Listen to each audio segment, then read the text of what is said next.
In the name of Allah, the most gracious, the most merciful. Assalamu alaikum students. As we are discussing chapter number 2, the structure of atom, and the next topic is isotopes. Isotopes की जब हम बात करते हैं students, तो हम देखते हैं कि 19th सेंचुरी से पहले 19th सेंचुरी के अंदर ये था हमारे पास कि डाल्टन के जो पास्टुलेट्स थे, डाल्टन एटॉमिक थ्योरी के, उसमें एक पास्टुलेट था कि जो एटम्स हैं उनका एटॉमिक मास सेम होता है, ठीक है, और उनका मास वॉल्यूम भी सेम होता है। But at the beginning of 20th century 1913 में हमारे पास एक साइंटिस्ट थे सोडे, उन्होंने फर्स्ट टाइम इंट्रोड्यूस करवाया हमारे पास ये कॉन्सेप्ट आइसोटोप्स का, और उन्होंने उस थ्योरी के पास्टुलेट को रॉन्ग कर दिया कि जो आइसोटोप्स हैं हमारे पास इनकी डेफिनेशन हम देखते हैं। आइसोटोप्स बेसिकली जो है वो एलिमेंट्स के वो एटम्स होते हैं जिनकी न्यूक्लियाई में एटॉमिक नंबर तो सेम होता है बट इनका मास नंबर जो है वो डिफरेंट होता है, ठीक है। हम यूँ कह सकते हैं कि आइसोटोप्स जो हैं वो एलिमेंट्स के एटम होते हैं which have same atomic number but different mass number. अब जो इनका मास नंबर डिफरेंट होता है वो क्यों होता है? वो होता है जी due to the presence of neutron, क्योंकि इनमें न्यूट्रॉन जो है वो चेंज होते रहते हैं, इस वजह से मास नंबर चेंज हो जाता है। अब कुछ प्रॉपर्टीज़ देख लेते हैं हम आइसोटोप्स की। प्रॉपर्टीज़ में हमारे पास ये है कि both the atom have same number of proton, मतलब इनमें आइसोटोप्स में जो एलिमेंट्स के आइसोटोप्स हैं इनमें नंबर ऑफ प्रोटॉन सेम होते हैं, नंबर ऑफ इलेक्ट्रॉन सेम होते हैं, दैट्स वाई इनका एटॉमिक नंबर भी सेम होता है। But number of neutrons different होने की वजह से इनका जो टोटल मास है वो डिफरेंट हो जाता है, क्योंकि मास जो है वो प्रोटॉन और न्यूट्रॉन दोनों से बनता है। अब जब न्यूट्रॉन चेंज हो जाएंगे तो इसकी वजह से मास नंबर भी चेंज हो जाता है, और इनकी फिजिकल प्रॉपर्टीज़ भी डिफरेंट होती हैं और केमिकल प्रॉपर्टीज़ सेम होती हैं। हम एग्जांपल देख लेते हैं। फर्स्ट हमारे पास आ जाता है आइसोटोप्स ऑफ हाइड्रोजन। हाइड्रोजन के हमारे पास 3 आइसोटोप्स हैं, namely protium, deuterium and tritium.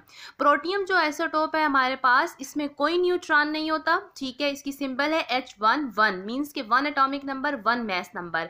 Deuterium जो है वो हमारे पास, इसमें एक न्यूट्रॉन ऐड हो जाता है तो इसका जो मास नंबर है वो 2 हो जाता है और एटॉमिक नंबर जो है वो 1 ही रहता है। इसी तरह ट्रीटियम की बात करते हैं तो इसमें 2 न्यूट्रॉन्स होते हैं, 2 न्यूट्रॉन्स की एडिशन की वजह से मास नंबर 3 हो जाता है और एटॉमिक नंबर 1 ही रहता है, मींस के एटॉमिक नंबर सेम है और मास नंबर डिफरेंट है। प्रोटियम की बात करते हैं। प्रोटियम मोस्टली हमारे पास जो हाइड्रोजन है वो प्रोटियम की फॉर्म में एग्जिस्ट करता है, ठीक है, नेचर में। इसकी अबंडेंस अगर हम देखें तो ऑलमोस्ट 99.9% जो है वो प्रोटियम है। इसी तरह ड्यूट्रियम जो है वो बहुत ही कम पाया जाता है, लाइक 0.0015% पाया जाता है, और ट्रीटियम जो है वो बहुत ज़्यादा रेयर है, मतलब ये नेचुरली एग्जिस्ट नहीं करता बिकॉज ये अनस्टेबल आइसोटोप है। इसी तरह हमारे पास जो है वो हमने कहा कि जब इन तीनों आइसोटोप्स के जो हैं वो एटॉमिक नंबर सेम होते हैं और मास नंबर डिफरेंट हो रहे हैं, तो देखें जो इनके मास नंबर डिफरेंट हो रहे हैं वो न्यूट्रॉन की वजह से डिफरेंट हो रहे हैं। फर्स्ट वन में देखें प्रोटियम में कोई न्यूट्रॉन नहीं है। इसी तरह हम ड्यूट्रियम में देखते हैं तो उसमें 1 न्यूट्रॉन है। फिर हम ट्रीटियम में देखते हैं तो उसमें हमारे पास 2 न्यूट्रॉन्स हैं। तो इन न्यूट्रॉन्स की वजह से, न्यूट्रॉन्स की एडिशन की वजह से हमारे पास मास नंबर चेंज हो जाता है, एटॉमिक नंबर वही रहता है। So these are the isotopes of hydrogen. Next हम डिस्कस कर लेते हैं आइसोटोप्स ऑफ कार्बन। कार्बन के भी हमारे पास 3 आइसोटोप्स हैं, कार्बन 12, कार्बन 13 एंड कार्बन 14, ठीक है। मोस्टली अगर देखा जाए तो ज़्यादा जो कार्बन एग्जिस्ट करता है वो है हमारे पास कार्बन 12 है, ठीक है, मतलब C612। अब इनके हम डायग्राम देखते हैं।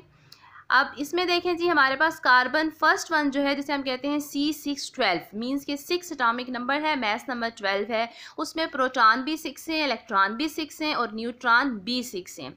जब हम बात करते हैं सेकंड वन की C613 की बात करते हैं तो नंबर 6 ही है और मास चेंज हो गया है 13, क्योंकि अब न्यूट्रॉन कितने हो चुके हैं 7।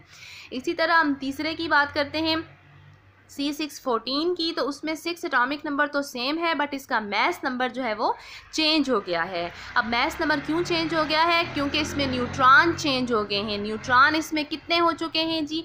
8 न्यूट्रॉन हो चुके हैं। न्यूट्रॉन की एडिशन की वजह से मैस नंबर कितना हो चुका है? 14 हो चुका है।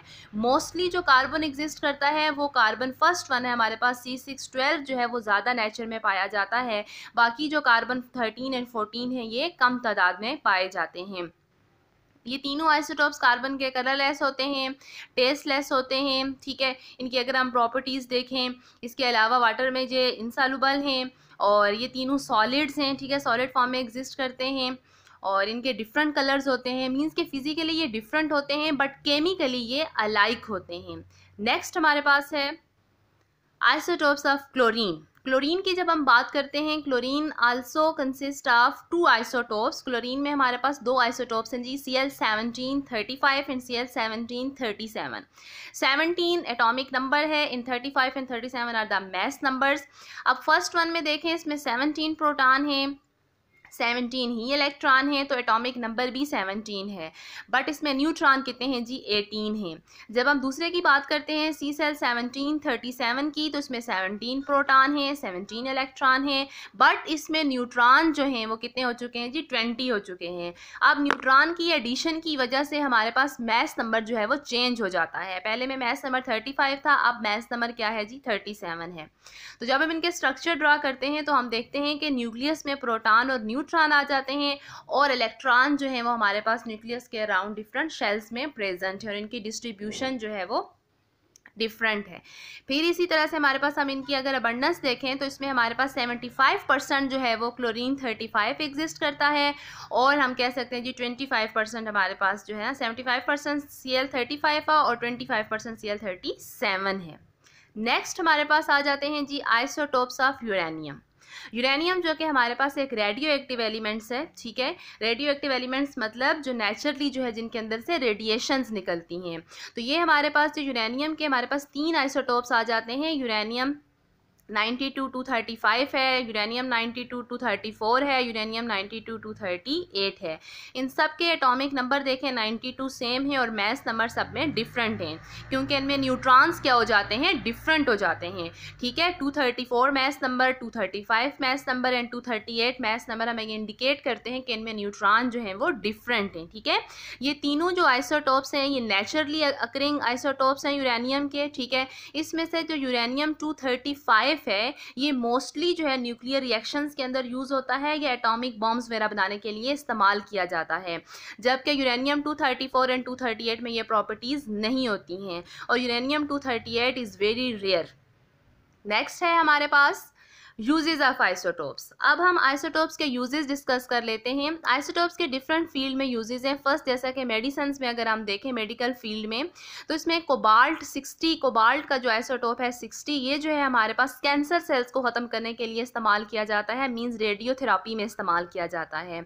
इसी तरह जो हमारे पास डिफरेंट आइसोटोप्स हैं हम डिस्कस करेंगे मेडिकल फील्ड में भी। नेक्स्ट हमारे पास एग्रीकल्चर में देखें तो ये आइसोटोप्स जो हैं वो इंसेक्ट्स को किल करने के लिए इस्तेमाल किए जाते हैं और इंडस्ट्री में भी ये रेडिएशंस के तौर पे इस्तेमाल किए जाते हैं।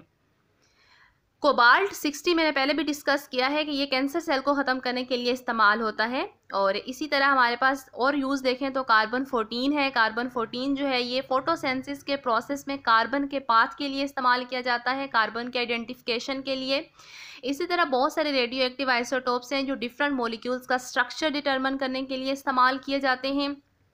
देन रेडियो एक्टिव जो आइसोटोप्स है लाइक जैसे कि यूरेनियम है, ठीक है, ये किसी भी रिएक्शन का मैकेनिज्म स्टडी करने के लिए भी इस्तेमाल किए जाते हैं। फिर रेडियो एक्टिव आइसोटोप्स हमारे पास जो है डेटिंग प्रोसेस में भी इस्तेमाल होते हैं। डेटिंग प्रोसेस हमारे पास ये होता है कि हम फॉसिल्स की जो है वो एज मालूम कर लेते हैं कि ये फॉसिल्स कितना पुराना है।